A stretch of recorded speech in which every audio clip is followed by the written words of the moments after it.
తులసి కోట దగ్గర వీలైతే గోమయంతో అలకాలి, అంటే ఆవు పేడతో శుద్ధి చేసుకోవాలి. ఒకవేళ ఆవు పేడ అందుబాటులో లేకపోతే చక్కగా చీపురుతో చిమ్మి శుభ్రం చేసుకోవచ్చు. ఆ తర్వాత తులసి కోట దగ్గర బియ్యపిండితో శంఖము, చక్రము, పద్మము, స్వస్తిక్ ఈ 4 గుర్తులు ఉన్నటువంటి ముగ్గులు వేయాలి.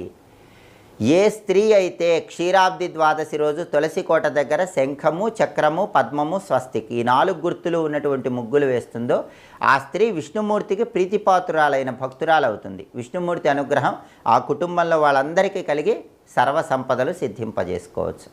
అలా ముగ్గు వేసిన తర్వాత ఈ 4 గుర్తులు శంఖము, చక్రము, పద్మము, స్వస్తిక్ గుర్తు ముగ్గులు తులసి కోట దగ్గర వేసిన తర్వాత తులసి కోట దగ్గర మట్టి ప్రమిదలో ఆవు నెయ్యి పోసి 9 ఒత్తులు వేసి దీపం పెట్టాలి. ఎందుకంటే తులసి మాతకి 9 ఒత్తుల దీపం ఇష్టం. క్షీరాబ్ది ద్వాదశి అంటేనే తులసి కోట దగ్గర పూజ చేయాల్సిన రోజు. అలా దీపం పెట్టాక తులసి మాతకి ఇష్టమైనటువంటి